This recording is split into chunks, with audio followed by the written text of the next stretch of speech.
Another day, another set of starting pitcher disasters. More prospects getting called up and sent down, including one surprising send down. We'll talk about that and a whole lot more on the RotoWire Fantasy Baseball Podcast.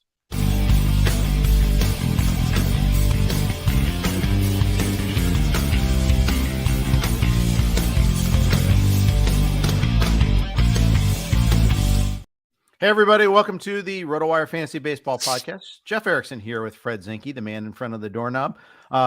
Thanks, as always, to our sponsors, Rival Fantasy and Vivid Seats, for joining us, as always, for our podcast and sponsoring us.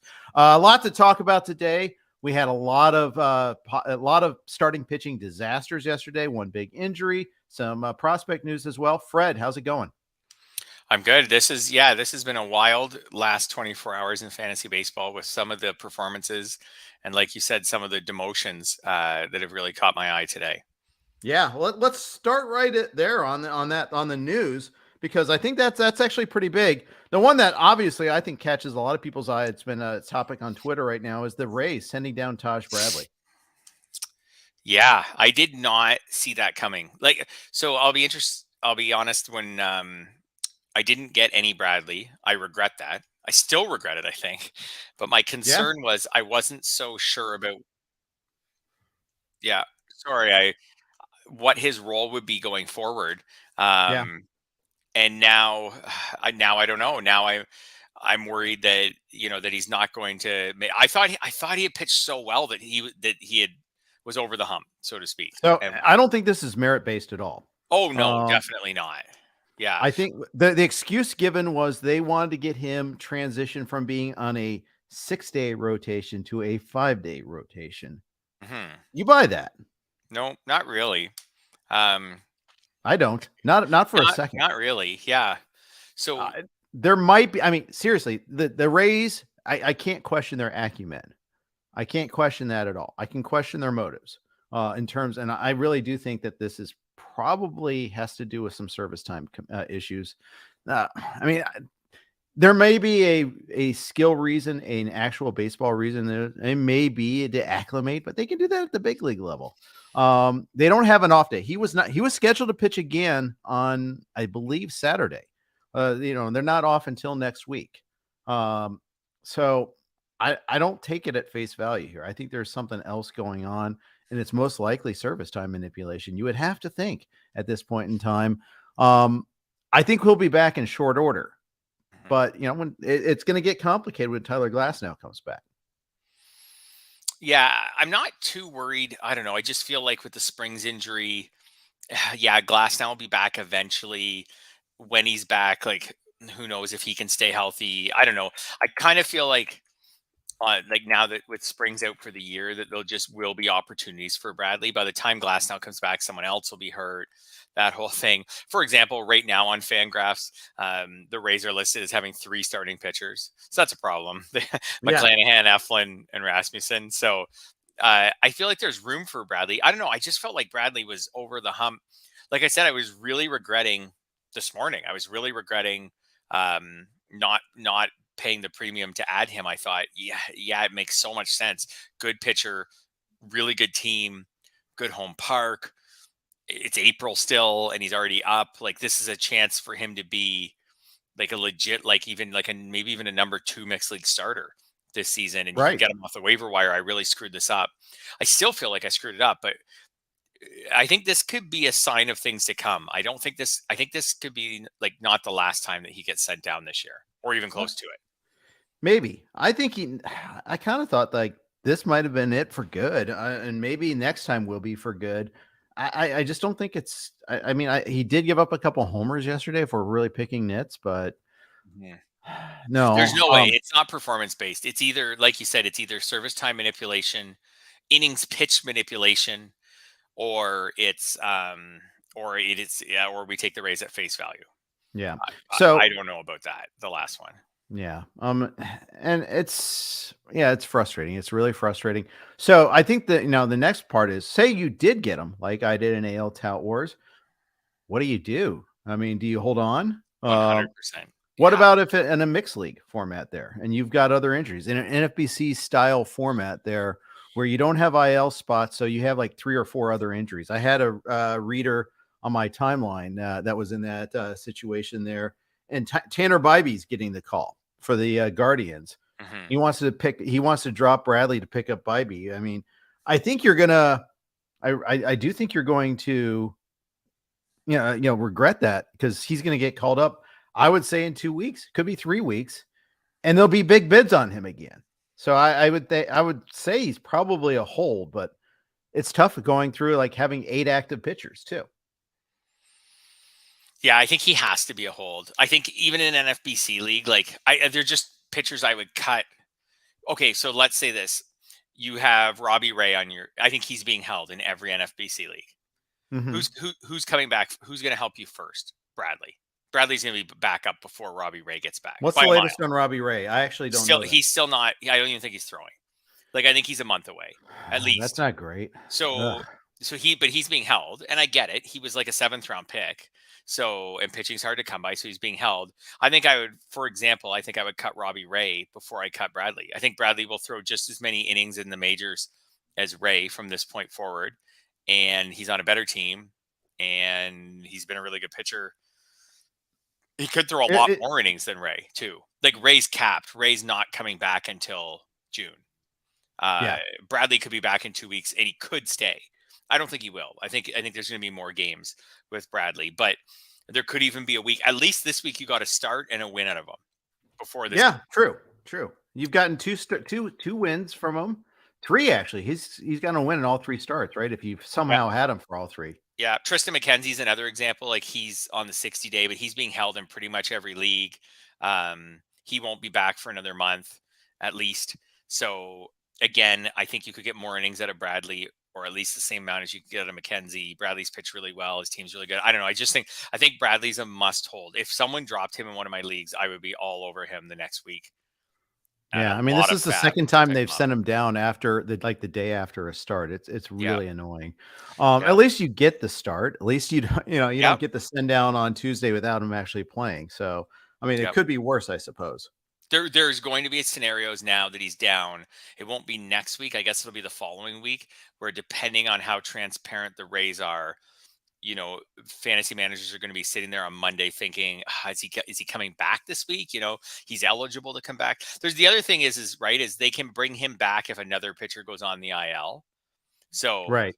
So the question from Forrest is aren't there limits to doing that and sending him down?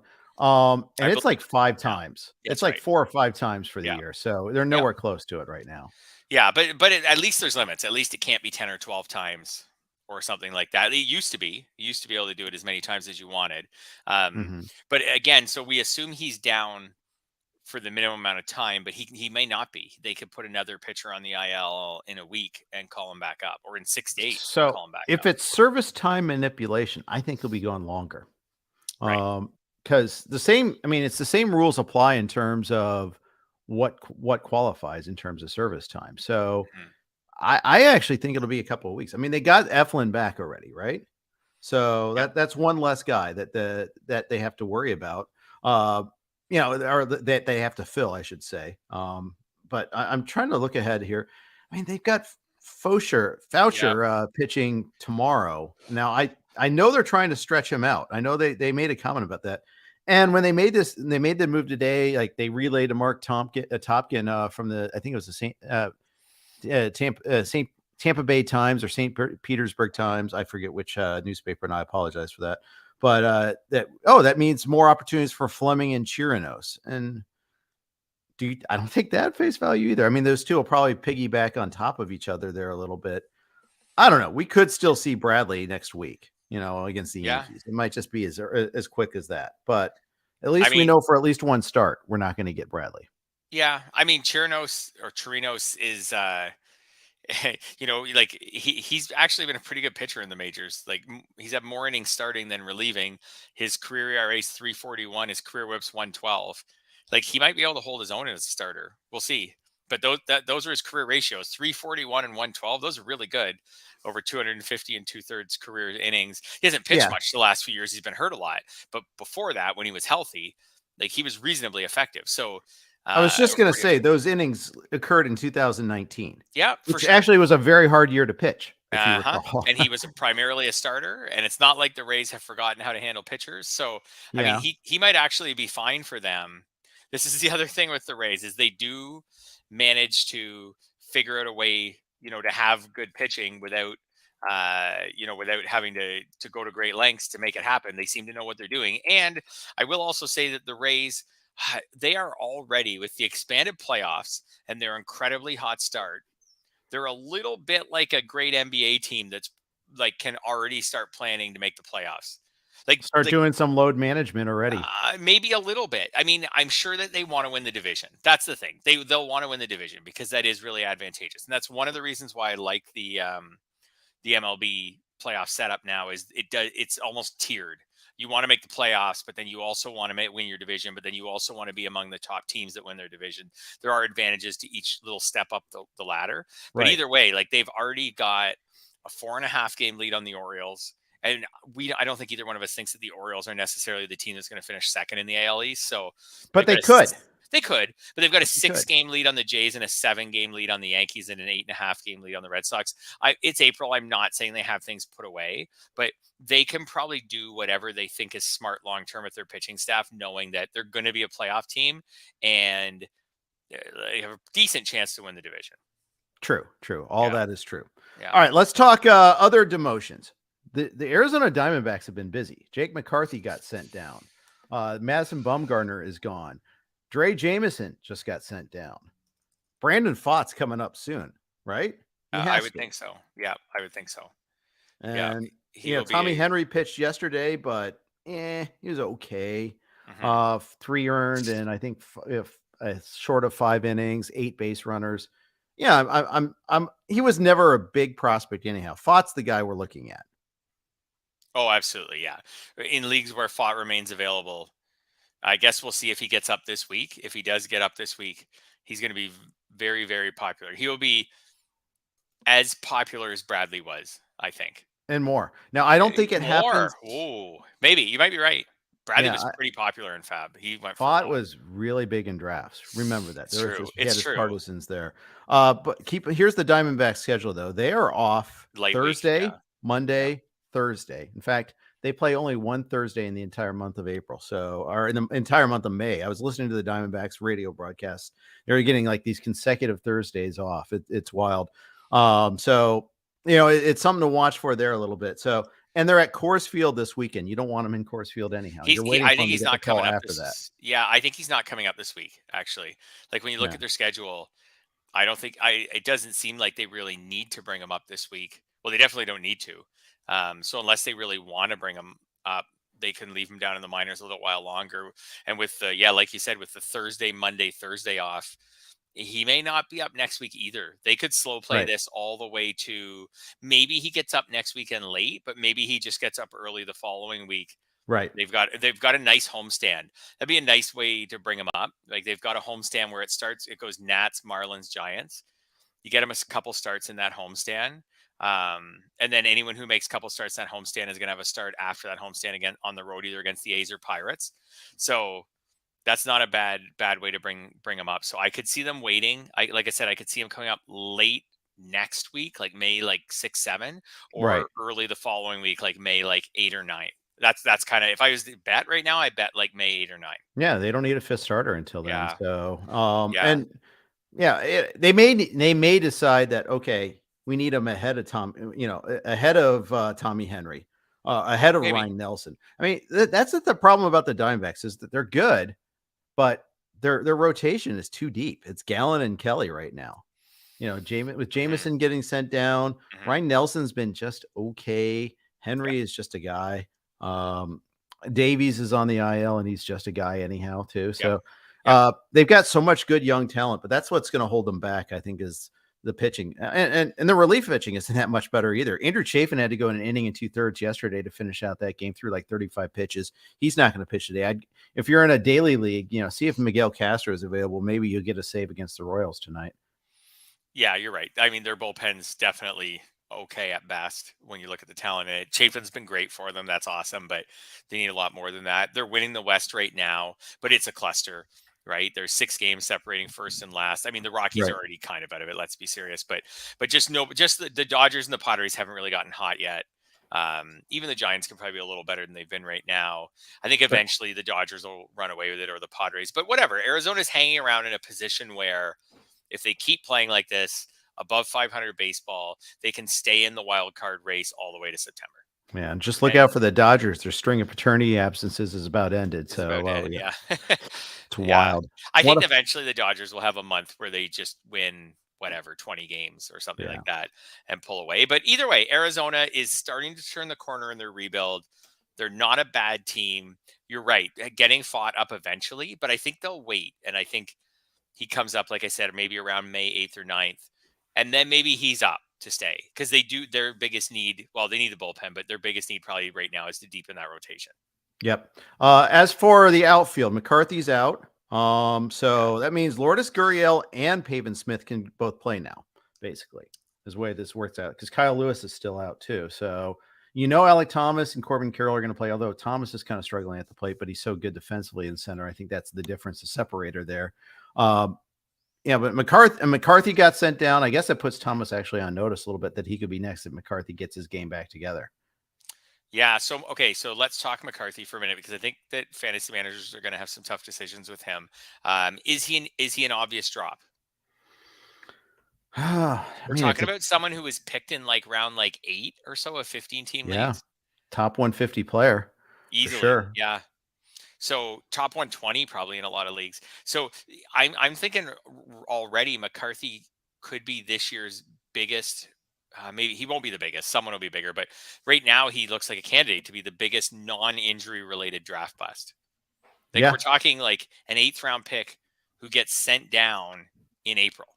Like if they yeah, leave him down, like if he goes down for 2 weeks and they watch him hit 375 in AAA and then they bring him back and they just really send him down to just kind of get out of his funk, then so that's why like I have him in a league and I'm not just asking for a friend. Like right. I I'm hear you. not I'm debating. Like he does have a lot of upside. Like last year 23 steals and 321 at bats with a little bit of pop.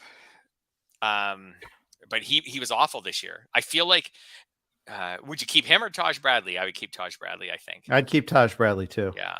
Yeah. I, I mean, I don't know. Bradley was playing well and I don't performing want well. to cut McCarthy wasn't. McCarthy. I feel like the answer may be that I have to. Yeah. I mean, and remember, no one was like touting McCarthy going into last season either. Nope. He Nope. really wasn't like, Bradley had this pedigree. Bradley had like some excitement there. So I think that's a little bit different there. Was he just a It flash in the sucks pan to last say that year? it really sucks to admit defeat, take the L, but I think you need to take the L here. If you need the spot, I think you have to cut him.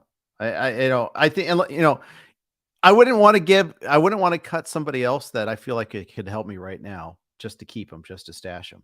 I don't think this is Mhm. a situation where he's just on the edge of being able to help us because two things have to happen. One, he has to start hitting even at AAA. He has to start tearing it up and kind of bang down that door. And then Mhm. two, the Diamondbacks have to call him up. And three, then he has to have a clear spot to play. I don't, Yep. he had a heater last year. He won people leagues. I get it. It's tough. You feel a sense of loyalty, but I think he's kind of a cut. Uh, you really have to have like plenty of other drops, injury guys, things of that nature. Or, a pretty deep bench. All of these things you need to have to be able to keep them. Yeah, I know. And he's such a good fit for them if he's hitting because I think he's could be a good leadoff man for them. I don't know. They have Josh Rojas hitting leadoff right now. I think when McCarthy's playing well, he's a better player. I think you're right. His ADP in the main event was 104. So not only was it top 150, but in the main, which actually is a format that kind of punishes hitters because the pitchers tend to go even earlier. He Mhm. almost cracked the top 100 on ADP. Picked one pick ahead of on ADP of Xander Bogaerts, for example. Like that was a really rich pick as a hitter. Picked ahead of Nathaniel Lowe, Christian Yelich, Jeremy Pena, like Jordan Walker. Um, that is a big, big bust. And like I said, I have him on one team that's quite important to me. Only one, but it's an important one. I'm debating. I'll see where things I'm not cutting him. How about this? I'm not cutting him, I think, on Sunday just to cut him. Like just for anyone. I think That I'll I'll cut agree him. with. I That think I'll I'll agree cut with. him. Like for example, the team where I have him, I have Mitch Haniger and Jose Siri. So I just got 2 outfielders back who I was holding on my bench. So maybe I have enough depth right now. We'll see how the week goes that I could hold him. Like I don't think I cut him just for anyone who's playing just to have another bench guy going into the week. I think if that's the case, I think I hold him for a week because you never know, and his upside's so tremendous. Yeah, but I'm not, like I said, I would stash Taj Bradley before him. How about this one? Would you stash McCarthy or Bailey Ober? Oh, because I have Bailey Ober in places that I have stashed them all along, and then Probably didn't more have like them on my active roster last week in labor, where I desperately need pitching help because I never no idea that he was going to get the You're start. not going to get his next start probably either No, I because it'll won't, and probably that's come the in the middle of the frustrating week. thing. Probably a better odds that a pitcher gets hurt in the Twins rotation than that an outfielder gets hurt on Arizona. Like probably if I'm just playing like betting odds. And once Ober's up, he's in, like he's a starter. Yeah. Whereas McCarthy, like you said, has to come up and fight for playing time. I debated. I'm looking at the main event where I have McCarthy, and I got him at 7.14. I took him over Bryan Reynolds, who almost made it back to me in the 9th round. I'm really feeling great about that one there. Let's talk Bryan Reynolds. Perfect. And I didn't do that just Great for a segue. segue, but hey, he got paid. Congratulations. Yeah. Big deal with the Pirates. He's going to be there for a really long time now. The big sticking point was the no trade clauses. And he does not have that protection, so the Pirates can still trade him, which would be really like Marlins and Jeffrey Loria-esque in terms of what they would do, sign him to a long-term deal and then trade him before he gets expensive. But hey, this is a guy that was asking for a trade in the offseason. Now he's signing a long-term deal, and the Pirates are 16-7. Yeah, I mean, I think it's a sign that he never really wanted a trade. He just wanted a contract, and he had become disillusioned that the Pirates were actually going to pay him something that was fair. So he obviously is okay with being in Pittsburgh and being part of this rebuild that seems to be turning the corner now. Like their first place in their division. I don't think that's going to last, but at least they're turning the corner. Yeah, he's obviously fine with being in Pittsburgh. I'm sure if he did get traded at some point, it would be to a contending team, and he'd probably be able to live with that too. Yeah, good for him. And I think the contract is good. I think it's actually a very Bryan Reynolds-esque contract. Bryan Reynolds is a good major leaguer. Yeah. A really good major leaguer. Not a star, not even close. But he's a good major leaguer. 844 career OPS. I think that's who he is. Like that 844 is really accurate for him. Yeah. When I say, I know someone's like, well, obviously your career OPS is accurate, but I just mean he's pretty consistent from year to year in that department. It always kind of fluctuates somewhere in the 800s. In 1 year where it got to 912. But yeah, I think he's a good major leaguer. He's probably going to finish this year like he finished a lot of other years, 25 homers, 28 homers, something like that. Maybe with the new steal rules, he can get to 10 or something, 10 or 11, hits 280 or so. Yeah. And he is what he is in fantasy too. Like we talked about that. He's that all boring, productive team. We both wish, actually, I think the team where I have Jake McCarthy actually took Bryan Reynolds the previous round. You wish you had taken Reynolds. Guys like Reynolds help you win your league. Yeah, absolutely. The world needs dish diggers too, for sure. And he's a top currently using our earned auction values. He's a top 10 fantasy outfielder right now. And that's with only 3 stolen bases, but he's doing something of everything, and that's what you love. I mean, he was Nick Markakis in his prime. I'm thinking, Orioles, Nick Markakis. That's what we're looking at here. If I want to be negative on Bryan Reynolds, he hit all his homers by April 7th. He had a 6 RBI game on April 7th. Since then, he has no homers and 2, 4, 5 RBIs since April 8th. But whatever, these are the ebbs and flows of a season. Yeah. On April 7th, he was also hitting 448. Now he's down to 294. So he's a little cold right now. He could turn around and homer twice tonight. I think with guys like Bryan Reynolds, they're just like a metronome. You leave them in, and the stats will be there at the end of the year as long as they're healthy. I think you're right about that. Yeah. All right. We titled this episode about starting pitcher disasters, of which there were plenty last night. We're going to hit them up. But first, quick note from our sponsors. A new MLB season means it's time for a new kind of fantasy daily fantasy baseball. Rival Fantasy is the fantasy platform reinventing the way daily and weekly games are played, and they brought new games to the ballpark this year that fantasy players won't find anywhere else. Rival Fantasy's games include Fantasy Bingo, head-to-head player challenges, and Fantasy Book, where users can select over-unders for 2 to 5 players. With games like this, daily fantasy has never been better. If you listen to the Friday podcast, Todd Zola has been playing this game, and he can tell you more about it. Right now, RotoWire listeners can get a $50 protected first play. That means if you win your first play, you keep your winnings. But if you lose your first entry, Rival Fantasy will fully refund you up to $50. Go to play.rivalfantasy.com/signup and use code RotoWireMLB at signup and deposit a minimum of $25 to get your first entry on Rival protected up to $50. Now's the time to step up to the plate and become a Rival today. Welcome to the arena. We're also sponsored by the good folks at Vivid Seats. Baseball is back. Swing into the MLB season with Vivid Seats and score tickets to all the hottest matchups and biggest games of the year. Every crack of the bat, every deep center fly, and every heart-pounding double play of your favorite team live and in person. Plus, with Vivid Seats rewards, now you earn rewards with every single purchase. Each ticket you buy gets you closer to your reward. Just buy 10 tickets, then simply cash in your credit towards your 11th ticket purchase. It's that easy.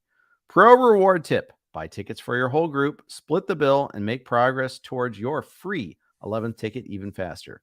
From behind the plate to the upper deck, Vivid Seats has great tickets for all the 2023 games that matter to you. Just visit vividseats.com or download the app today. Vivid Seats, experience it live. See vividseats.com/rewards for terms and conditions.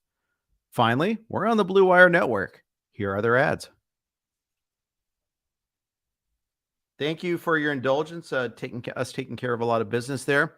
It was a disaster day on the mound. A lot of disasters out there. One guy I did not have to get hammered by was Chris Sale. No strikeouts yesterday, only 2 swings and misses. This after an outing where he had gotten a ton of strikeouts. We're all getting excited about it, all enthusiastic. Chris Sale is back, and the Orioles got to him. Now, I saw afterward that he may have been tipping his pitches a little bit, and not in a they're stealing signs sort of way, but just like the way his glove was or something of that nature. And that's why he wasn't getting any swings and misses by the Orioles. A familiar opponent can watch him a little bit more, perhaps. Yeah, I mean, I'm not full panic mode on Sale after this one because, like you said, this start really stands out as very different from his other starts. Like, he hasn't had this strikeout problem in his other starts. He has 30 strikeouts in 23 innings. So obviously going 5 and none last night. So going into last night, he had 30 strikeouts in 18 innings, which is terrific. So now he hasn't been effective this year. He had an 80 ERA going into last night. So I am worried about him. But the lack of strikeouts, I think he only had 2 swinging strikes last night. That's a big problem. We'll see going forward where that goes, but I'm not full panic on Sale. If I have 0 shares of Sale, but if I did, I would be very much looking to bench him for his next start. Do you agree with that? But I'm not thinking about cutting him or anything like that. So like you, I don't have any Sale. And I'll tell you, sometimes it's hard to put myself in the shoes of others and say, would I start him? Would I bench him? Would I trade him? What would I get for him? I'm not looking to trade for him. I'll say that much. But yeah, now his start is home start against the Guardians. Okay. Guardians are sometimes I think that the Guardians are a team I want to avoid. And then I see Austin Gomber shutting him out last night. So I don't know. They got Gombered. Looking at Cleveland's K percentage, they don't strike out. That is one thing. 19% strikeout rate. So that's one thing I that would probably push me away from wanting to use Chris Sale. But I don't know. Good question from James Park. Do you believe Sale's outing was contributed to how many times the Orioles have seen him? I did think that a little bit. Yeah, I think maybe. that is possible. Yeah. They faced him, remember, early in the season, the first series of the year too, where they hit him pretty hard. So is there something there? Maybe. Yeah, there might be something that they're seeing that maybe some of his subsequent opponents didn't see. You're right. If you take out the Orioles start, his ERA would look at least reasonable. Or the 2 Orioles starts would look at least reasonable this year. The next start against Cleveland, like I said, in any league where I can get him out of my lineup, I will. all the weekly leagues, that's not possible. So you just cross your fingers. And I think that start will decide whether he is in lineups next week or not. I'm not that high on Sale for this year. I never was. Like, I don't want to be the guy who's just where this is just confirmation bias, but it's just been a long time since we've seen Sale pitch much, right? He made 11 starts from 2020 to 2022, like 3 years. He made 11 starts. So we just haven't seen much. We don't know what Chris Sale is anymore compared to what he was when he was an ace. That's where we're at. But I mean, he's been unlucky this year. He's got a 403 BABIP against. Yeah, like I said, I'm not panicking. I don't know. Like I'm with you. I don't know if I would really look to acquire him in trading leagues. It would have to be a pretty good discount. Yeah. I would too. I'm trying to see, like, I don't think there's anything wrong with the velocity. I mean, he got Ks in his last outing too. So that's the thing that's so weird. Is, you know, he shouldn't just drop off the table. If his stuff was that bad, like Minnesota though could do anything against him. 11 strikeouts in 6 innings in that game. I don't know, man, but that's the one good outing he's had all year too. So, and he did get a win actually against Detroit, but you know, it was 3 runs in 5 innings. It really wasn't that special. Yeah. But this is the first outing all year where the strikeouts haven't been there. At least you've gotten strikeouts in every other outing. I tend to think that's an anomaly. I think that is Oriole related. Yep. I think if I'm really hurting on K's, I go ahead and take the chance on him. But I'm also not trading for him still. Because what happens when it heats up? You know, maybe he gets looser, maybe he has more control, or maybe the ball flies even harder. He was giving up hard contact. It wasn't like this was he was getting BABIP'd here. He was giving up hard contact. Yeah, absolutely. And and we'll see, like, once he's got a few starts under his belt, like you said, like once he gets has a few starts, will he kind of flow into form where we start to see better version of him? Will he fatigue? This is like not statistical related, but I don't totally trust Chris Sale, the person. So if, like, he's been pretty erratic behaviorally the last few years, if these struggles continue, how will he handle them?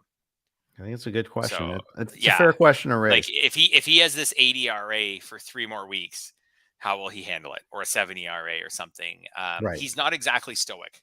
No, he is not. That's not his he word. Doesn't always seem analytical either. Like, maybe he's more analytical than I'm giving him credit for, but he does seem, I don't know.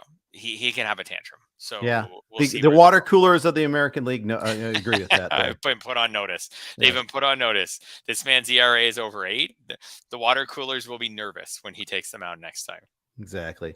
Same is true with Lance Lynn. Another bad outing yesterday against the Blue Jays. Could have been worse, but for a Luis Robert home run saving catch that started that inning off of Matt Chapman. It could have been a bigger inning than it was in that one bad inning for Lynn. He's now sitting at 0-3 with a 7.52 ERA. Where do you fall on Lance Lynn?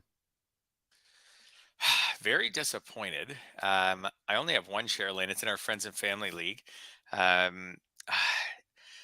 don't know. I kind of liked him going into draft season, and I know some pretty smart people in the industry who felt like, because he was good down the stretch last year, really good, and felt like, okay, the Lance Lynn we saw down the stretch when he was healthy, like, this is going to carry into this year.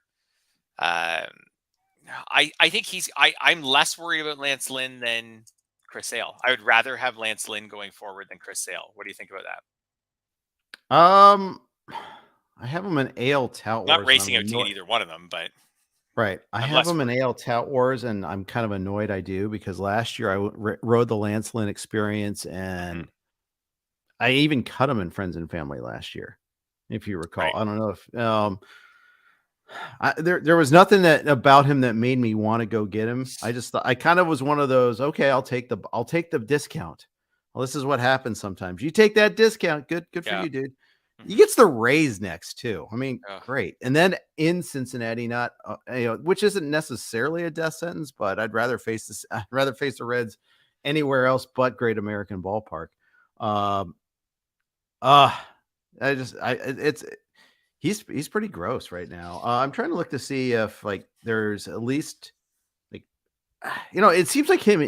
When I've watched a little bit of Lance Lynn, it's always the one bad inning. Yep. The walks are a problem this year too. Yeah, Like his that's walk, true. that's the big difference. His walk rate's up to over 10%. He has had that happen before a couple times when he was with the Cardinals. Um, when he was with the Cardinals, he walked more batters. Then once he got to Texas, the walk rate went down. It stayed down last year and the year before with the White Sox, but now it's back up. His strikeout rate's fine. It's 25.8% this year, which is actually a little better than his career rate. Like you said, Mhm. the walks are up. The hard contact is up. So he's getting tattooed sometimes, missing spots. Maybe he's someone, now I'm speculating, but maybe he's someone who's struggling with the pitch clock. I do think the pitch clock puts some of these pitchers under pressure in the big innings, in the bad, like the bad innings. That's right. When the inning starts going south, we talk about why pitchers are having these blowups this year, where it seems like there's just a lot of pitchers having really, really bad starts. Um, I do think the pitch clock does contribute to that. It's the game starts to get away on you, and you don't have the ability to just walk around the mound for a minute. Right. Walk around the mound, wipe your brow, tie your shoe, whatever, and you have very limited breaks. I know you can call time occasionally, but you have very limited breaks, and you used to have more chances when the inning was getting away on you to really slow the inning down and gather yourself. Um, Now It's I feel funny you talked about really, that because it's also true for the hitters, right? If yeah, the pitcher is rolling. However, I'm starting to see, and this was brought to my attention in the Reds game last night with the Rangers, the tactical timeout by hitters on a two right, strike count. They'll call timeouts. The hitters get one timeout per at bat, right? yeah, yeah, And the Rangers took like 8 timeouts. Rangers hitters took like 8 timeouts, and it definitely, I think, it helped them against Nick Lodolo. It throws off the pitcher's rhythm. It kind of yeah. just like it gives them a chance to reset. So if a pitcher is rolling, they can kind of break that up a little bit. I almost start to wonder if you're going to start to see pitchers just like almost purposely take a ball at some point in time, just to step off the Just back. to, yeah, just But to I collect also think yourself. that, but then I think the fact that we haven't seen that makes me think that, falling behind 1-0 is really vitally important. Hmm. Maybe when it's 1-1, but every pitch, it's a battle. And this is something that's been described before. And people are talking about the length of games. Are like, the reason for why it's taken for long is because every pitch has so much meaning, so much importance, especially in a close game. That's right. It does. And I don't know, the pitchers to me. So as far as the batters go, I think when you step up to the plate, you do it occasionally during the game and you're under the gun now for like a minute or two, right? So Mhm. it's almost like a shift in hockey or something like that. Like you step onto the ice and you're there for like 45 seconds to a minute. Like the batter knows he has time in the batter's box to wait, to watch the batter in front of him. And then you step in, and even with the pitch clock, you're like, okay, the adrenaline's going, like I'm here. I'm here for Yeah. I'm here for 3 pitches, I'm here for 6 pitches, whatever, but I'm here. The I don't think the at bat can get away on you a bit, but I think the pitcher, like I said, like when these pitchers start getting shelled, where it's just like hit, walk, hit, and it's you need time, or you wish you had time to catch your breath. I don't mind the rule changes. Like it happens in other sports all the time. We see a quarterback getting blitzed, and all he wishes is he had another timeout, but he doesn't have a timeout to call, and he doesn't have time to really gather himself. Or a hockey team hemmed in their own end, and all they'd love to do is ice the puck, but they can't get the puck to ice the puck, and they're stuck, and they got to keep defending and hope that to me, that's what the pitchers feel like when they're under attack. And it's been like I say, like walk, hit, and it's like they need to catch their breath and they can't.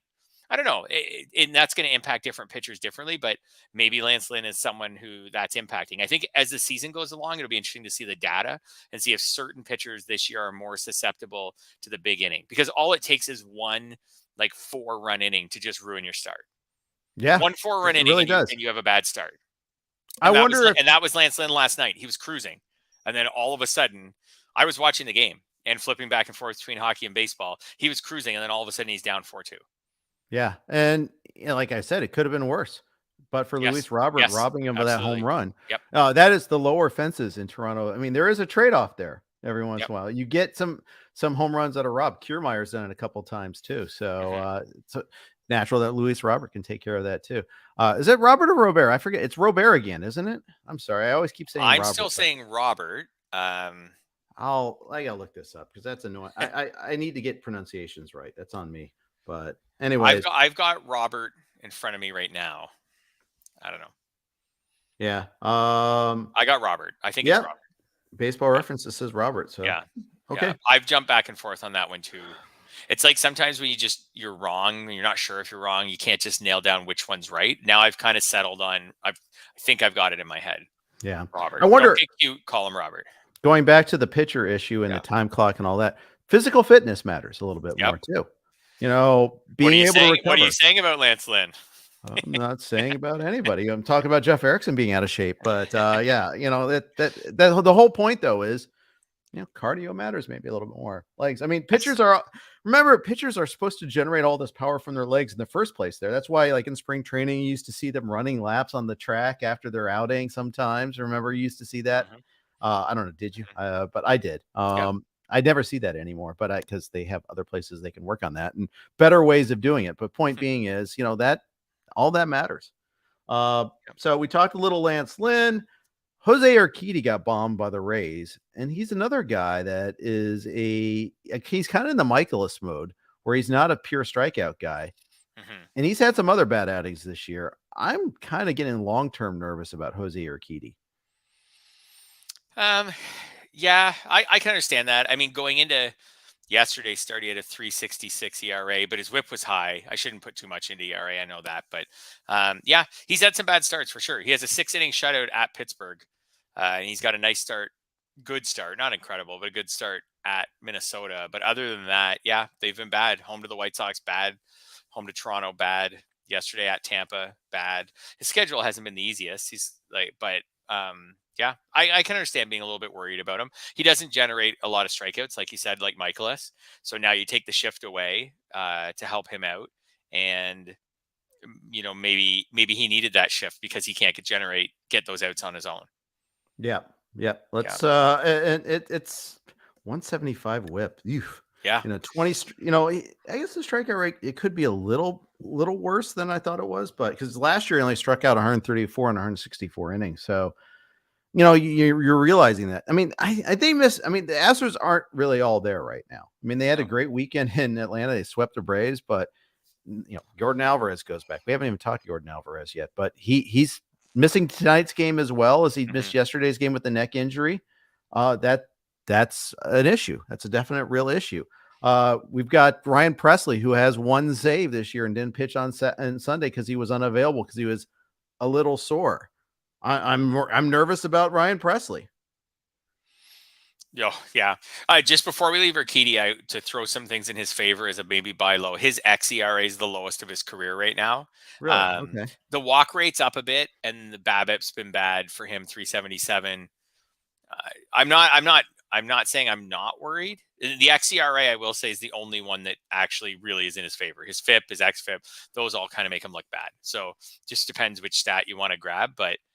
Yeah, I would consider buying quite low on Urquidy. Anyways, back to what you were saying. Ryan Presley, I mentioned this on Twitter at the beginning of the season. I think the first time you tweeted about Ryan Presley, I mentioned that I had him in my most important league last year. He got me 33 saves, and he frustrated the heck out of me all year because it was just one thing after another. He got 33 saves. That's amazing. Except when you look at the fact that, that the Astros got like 20 saves or something like that. I think I remember replying to your tweet saying, I think he got 62% of the Astros saves last year, which is not very good. But they were so good last year that he got 33 saves. It just felt like last year with him, and it's already starting this year, that there was just always something. There was just a sore this or a sore that, and he managed to always, I feel like just bad luck, but he managed to always be sore right when they would win like 3 games in 3 days and need like 3 close games in 3 days. But he missed about 3 weeks with a knee. He missed a couple weeks because of his neck. They weren't huge IL stints, but they seemed to fall, unfortunately, when the team got a lot of save chances. There was also some day-to-day stuff throughout the year. This has already started this year. I just worry. He was not on my do not draft list, but I kind of put him at the back end of that closer tier that everybody was plucking closers from, which almost made him like a do not draft for me. I just worry that he's just someone where there's just going to always be something off and on all year. And maybe he finishes the year this year with 24 saves, which is okay, but it's not great. I don't know. That's what I worry about with him. And this is twice now where he's been unavailable and we haven't known until after the fact. Yep. That was what it was like. That's what it would be like last year. Like I felt like there were so many nights last year where I would go through the box scores, maybe at 10:30 or 11 o'clock at night. And of course I'd see Montero save or Neris save. And I was like, what? Mhm. So then you go to Twitter and you search Ryan Presley and it's something, like you said, like stiff neck, back tightened up or something like that in the warm ups, just something. It was, yeah, he's a good reliever and they're a good team and he'll probably be okay. But yeah, I would be a little worried. Yeah. I can't figure out who the next closer is on that team right now. I think it's Abreu, but I think it's a share. I think it's him. I think it's Yeah. Montero. I think those are the next two, but I think it'll be a timeshare of some sorts. But I think Abreu is the one that's pitching better right now. Yeah. And they went to him on Sunday when he and Montero were both available. Yeah, he did get a couple saves, but I wouldn't, if Presley were to go on the IL, I don't think it'll be Abreu the whole time. Like, I just think Montero got 14 saves last year and pitched really well for them. And this year, Montero's been fine. His whip's a little high, but whatever. It's 9 innings. Like, he's been fine this year. So I can't see them just saying, "Oh, you don't close for us at all." And even Neris has been good this year. Like, good enough. Like, he's been a little fortunate, but he's got a 12-2 strikeout to walk.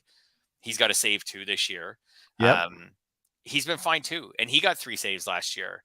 So I just feel like, like my advice to someone who has Presley, I don't know if I have any. I don't know which one of the guys I would really pick up. Abreu's striking out a ton of batters, which is awesome. He's been the best so far. And if it even if it is Abreu, I mean, I think that his margin for error is pretty small. He put 2 guys on against the Braves on Sunday, and Montero was warming up in the bullpen. Then Abreu got the double play, got the next out, got the save. But the fact is, Dusty thought it was worth his time to have another reliever at the ready. So it just shows, that plus it was back-to-back days for Abreu. So it might have been just like, okay, well, you're going to have a shorter lease because you pitched yesterday too. So it might just be that they share it all around. All right, let's talk about some guys that played well yesterday. And right off the top, you got to talk Spencer Strider. Yeah, so I posed you this question in our notes. If there was a draft tonight, an NFBC draft on April 25th, where does he land among starting pitchers? Second? First? I think it's he or Cole. It's got to be one of those two, right? I think he's clearly past Burns. Yeah. And he's leapfrogged DeGrom too, if anyone was thinking DeGrom, because DeGrom's healthy. And the whole, like, a healthy DeGrom's better than any pitcher, which is maybe still true, but Strider's put up a good case to say, maybe a healthy me is just as good as DeGrom. It's hard to get on DeGrom and his 43-3 strikeout to walk ratio. I was just going to say, how's that windfall and labor treating you right now? So far, so good. Well, I have the two of them. I have Strider and DeGrom, and my team's still not that good because I have no power. I'm last in home runs. But at least I can pitch as long as DeGrom and Strider stay healthy. 43-3. That's that. And keep in mind, he got hit on opening day, and he still got a .79 whip. Yeah. So you're feeling pretty good. Yeah, but I think I would take Strider over him right now just because I still have the injury concerns about DeGrom holding up. Yeah. And Strider, I mean, it's just, he's got a streak of 9 Ks or more. That's like, what, 9 games every now? Start so far. Yeah. And that's incredible. 13 yesterday. Yeah. 1 error and 1 weak contact single.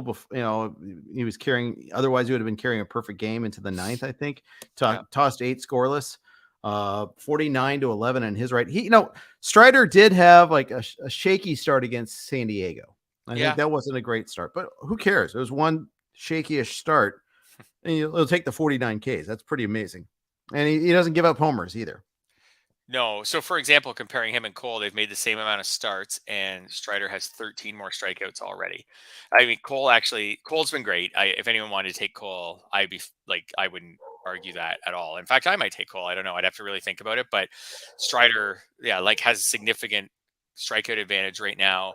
The innings will be a thing for Strider. Is how high will the Braves let him go? Are they going to let him throw 180 innings? Are they going to let him throw 185 innings? I don't know. But right now he leads the majors in strikeouts. He's got 6 more than DeGrom, 8 more than Kevin Gausman, 10 or more than everyone else. Cole's got 4 more innings than Strider. It's not really that big of a difference. No, it's not. Cole had the one complete game, but then he went 5 2/3 against the Jays on Sunday, and his pitch count was in the high 90s in that one, so it wasn't like he was really laboring. But then again, Yeah. I mean, Cole though, 0.79 ERA, 0.79 WHIP. You'll take that. I mean, Cole has that's not pretty given up awesome. a home run yet after giving up 33 of them last year. So we'll just see as as spring progresses, the weather warms up, how that all holds up. But like Cole gives up home runs. Like, Yeah. that's always been a thing in his career, and he's great despite giving up some home runs. Lots of pitchers are. Uh, can he actually give up, say this year, only 18 home runs, 20 home runs? I doubt it. I think at some point we see some correction to that. But that's Yeah. okay. He's still really good even when that happens. Yep. Yep. Now, I think the bigger question is, knowing what's happened to your starters so far, are you more inclined to take that ace in the first and second round? Oh, I think yes. I think yes. I'd have to go back a little bit and look at, like, I'm kind of looking at it right now anecdotally, the hit rate. So obviously I would take, if we were drafting today, now that we've seen some of this year, Spencer Strider's a top 12 draft pick, something like that, don't you think? Top 10 or 12 draft pick, him and Cole. Yeah, I think I so. think they have to be. There's so many bad starters. There's so many starters who are struggling. Like you take out, like, Nola has a high ERA, Alcantara has a high ERA. Like when you take those guys out, I think the ones who you're not really worried about injury any more than the average starter, and they're pitching really well, I think they have to be. Maybe that's the lesson we should look back on, is maybe Strider and Cole should have been picked even earlier. Yeah, and Maybe. that's why you see it in the main event. You see these aces getting pushed Yeah. up. And there were, to be fair, there were some people that were taking Strider in the first round already. Yep. And He really surged late in draft season. yep. And to those who had that vision, good for you. I mean, you saw it. Mhm. Um, If and I this don't mean conti that good for Yeah. you flippantly. I mean, like, No. good on you. Well Yeah. done. Because I mean that's such a huge advantage. Like, if you've got a couple of aces right now, a couple of guys that are rocks right now, I mean, it's so nice because you know what you can do then is you can go with an extra reliever out there and not start these crappy starters that are killing us all the time. Absolutely. And that's a thought that I've been starting to have more in the last week or so. Like, my general approach usually is to use a fair amount of starters early in the season, because they're going to run out. They're going to get hurt and the replacements aren't going to be viable. So I can always pivot to some middle relievers in the summer. There's just always, like, Eric Swanson types sitting on waivers, right? If you just want to grab someone who, is an eighth inning guy on a team, maybe Right. hope at some point you just happen to have one of those on your roster when the closer on his team gets hurt, and maybe you get some saves. But I've usually used starters early in the season while as many starters as possible are healthy. But I'm starting to wonder if it's time to stop using some of these lower cough Cal Quantrill starters and start going to some relievers. And you're right, if you have some Strider types who get you a lot of strikeouts, it's easier to pivot to those relievers and still stay afloat. Right. I mean, then you go out and you get like Cano from Baltimore, who's not allowed a base runner this year, Right. just got a save last night, 9 Ks in 7 innings. Now it's 6 games and 7 innings. I mean, he didn't have a track record of being that good before. In fact, he hit the majors last year in an 11.50 ERA. So Yeah. I mean, He was awful last year. Absolutely. And the year and he's before. 29 years old. I mean, where did Yeah. this come from? Yeah. But that's kind of the point, though, too, is like these, relievers you can find like that. He will be added in some leagues after this, after seeing what a Yep. great start he's had. And then you just stash him and maybe you pick up the save when Bautista is not available, or you get a win, or you get something like that. Now, granted, it could just be just a little bit of a heat or two. Let's maybe pump our brakes just a little bit, given the individual circumstances on Cano. But the point is, those relievers are out there. And that way you don't really have to sweat it when they don't get saves. I mean, you get a save every once in a while, you get good innings. And in weeks where you don't have that a good start, instead of forcing a bad two-step where one of the games is good and one of the games is bad, you just, okay, well, I won't worry about that as much. That's right. One of the things I'm also tracking this year, and I'm interested to see where it all goes, is wins and Mhm. how many wins starters get. One of the things that can happen with these big innings and pitcher blowups is it could lead, we'll see, but it could lead to starters getting a higher percentage of the wins than they've got the last few years. Because obviously, if Yep. the game just plods along like 2-2 until the late innings, the starter's not getting the win. But when every time Lance Lynn or Chris Sale gets blown up, pretty sure And the it, other starter is going to get a win. So Yeah. I'm interested to see that. Like, we already have a few starters with 4 wins in April. That's, they've still maybe got time for another, maybe they can even squeeze in a 5th win in April. We've Mhm. got plenty of starters with 3. All of the wins leaders right now, Kyle Nelson on Arizona somehow has 3 wins. But other than that, All in relief, by the way. yeah, that's what I meant to say. He has 3 wins in relief. No one else has more than 2. I don't know. I'm interested to see where the win totals go this year, because again, this is kind of anecdotal and just me kind of thinking the new rules as we wade through them this year. But if we have more starters getting blown up, we should also have a few more starter wins where the person on the other side just kind of goes ass backwards into getting a win. They just don't Right. pitch that great, but the other guy got blown up. Yeah. So you get a win. So I'm interested to see where that all goes as the season goes along, because if the starters are getting a lot of wins, then you have to wade into the starter pool maybe a little bit more than if they're not. That's true. Yeah. It's absolutely true. Yeah. Couple other good starts before we get log off here. Sonny Gray shut down the Yankees, and he's got like a 0.74 ERA this year. Are you buying on the new improved Sonny Gray? Yeah, I think to some degree, like obviously he's got a 93.5 strand rate, so that's not going to continue. But I'm not buying him as new and improved necessarily. Like, his I know. strikeout I rate's just had to good. throw that there. But what I was going to say is I've always felt like when Sonny Gray pitches, he usually pitches pretty well. Like, his career Mhm. ERA is 3.50.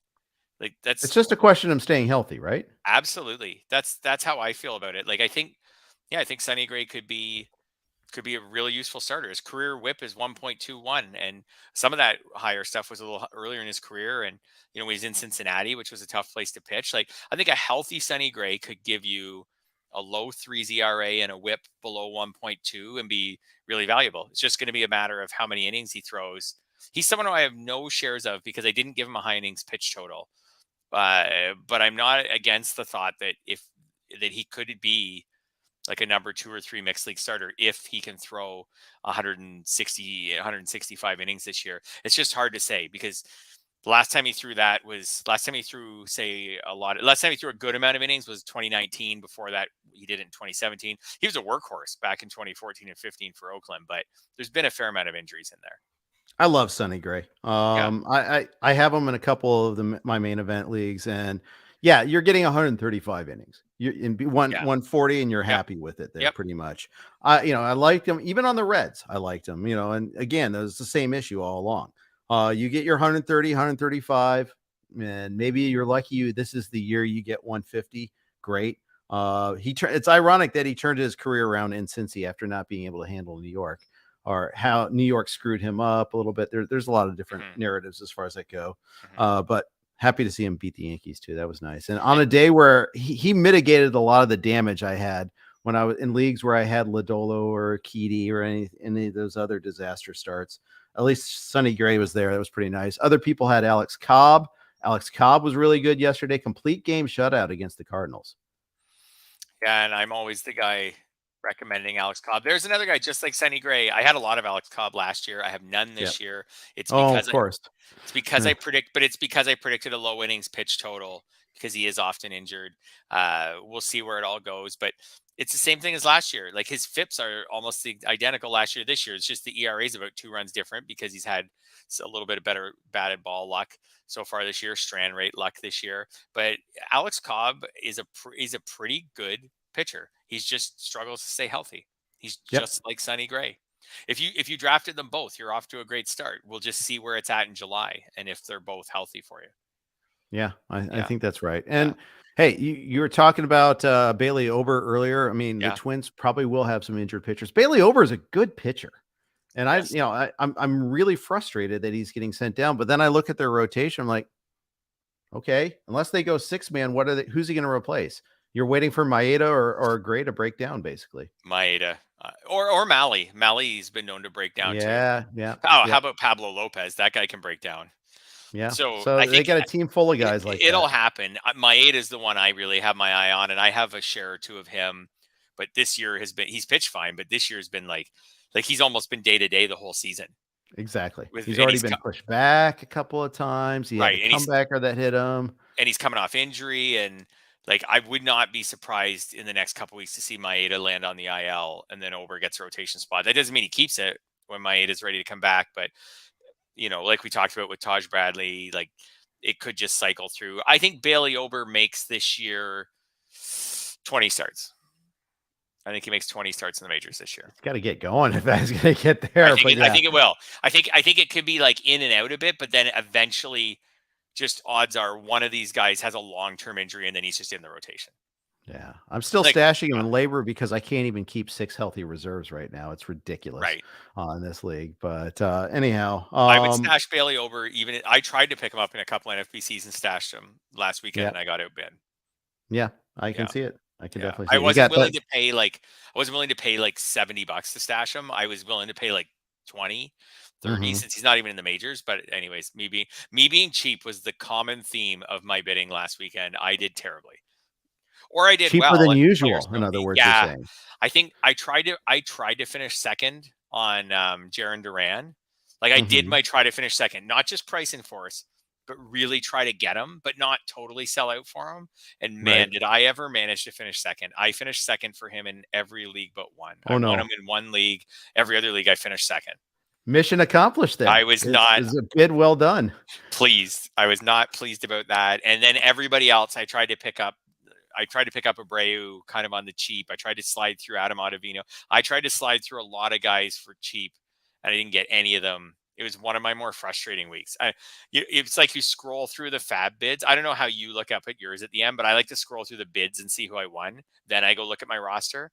I don't like to look at my roster first. I like to see the bids, and I start scrolling down the list, and I'm like, wait a minute, did I submit any bids? And then I get down to like where it's $1 or $3. Oh, it's frustrating. When I like, there's my guy. 7. Yeah. You get choice 7 and you really have a need to fill. And like, oh man. Okay. I did not get, I basically, for a lot of my teams, I did grab Pavin Smith on a couple of teams because I knew they were going to Coors, and with Jake McCarthy going down, that might be even more helpful. But basically I got like almost no help for my teams this week. Whatever. I saved money. We'll see what's available next week. Indeed. Yeah. Indeed. All right. Next week we're going to start on hitters because they got short shrift today, but we got to sign out. Hey, good stuff as always. Thanks everybody for all the comments, all the listeners, all the live listeners. Really appreciate it there. Thanks to all of our sponsors. Always fun doing the podcast. Fred and I always have a good time doing this. Me too. Appreciate that. Appreciate Rival Fantasy and Vivid Seats for their sponsorship as well as the Blue Wire Network. Thanks for listening to RotoWire. James Anderson will be with you tomorrow. Take care.